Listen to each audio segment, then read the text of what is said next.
ونبدأ بالصلاة على رسولنا الكريم محمد صلى الله عليه وسلم. فصلوا على خير البشر. اللهم صل وسلم وبارك على محمد وعلى آل محمد، رسولنا النبي الأمي المبعوث رحمة للعالمين، خاتم الأنبياء والمرسلين، نور هذه الأمة وضياؤها، وشفيعنا يوم الحساب. والله لا خير فينا إن لم نقف اليوم لندافع عن رسول الله محمد.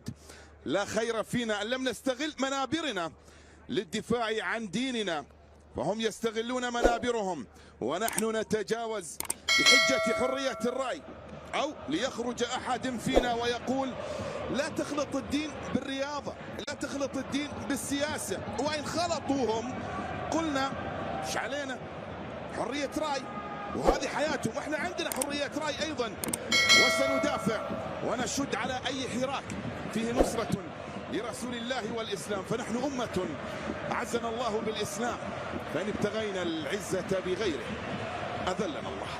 بالخير، بالحب، بالطيبة، الدنيا بيكم تحلى. احنا العرب، احنا مهد الديانات ورسالات السماء، احنا العرب التاريخ والمستقبل، احنا الثقافة والحضارة، احنا بيت الشعر والقصر، احنا ممن تعلمتم منهم واحنا من علمكم. واسألوا شارلمان عن ساعة هارون الرشيد.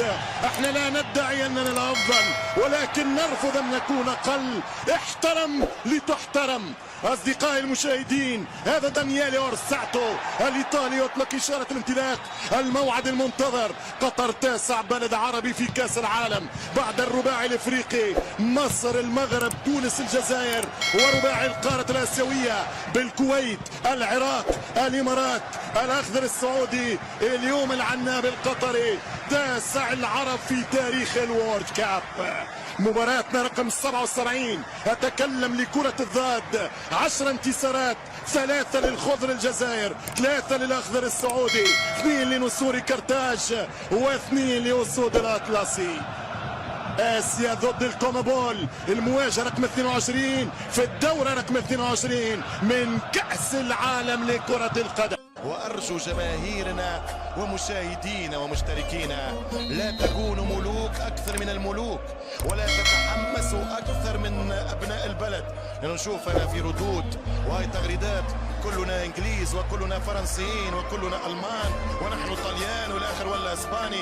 أنت عربي ابن عربي ابن بادية وابن صحراء، وبكل افتخار نعشق منتخبات، ولكن لا أبكي لمنتخب غير منتخب بلادي وخلافه منتخب النسور.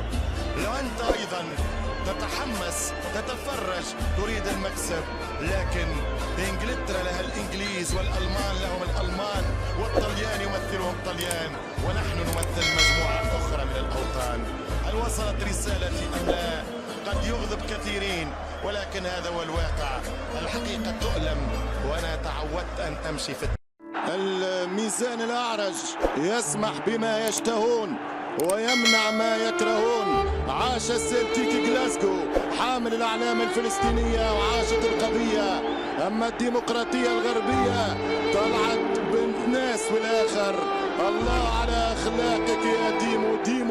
الديمو هي نسبة للديمقراطية. خلينا في الكورة، نرجع في أصولها، نرجع في فنونها. غالطوك فقالوا السياسة والرياضة منفصلان، لا، هم وجهان لعملة واحدة. السلام عليكم أعزائي المشاهدين قناة الكورة مع الشرقاوي.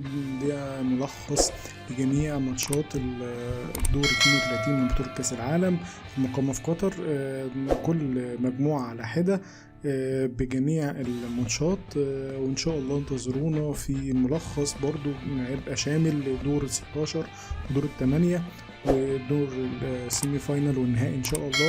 ما تنسوش الاشتراك في القناة وتفعيل زر الجرس في قناتكم الكورة مع الشرقاوي.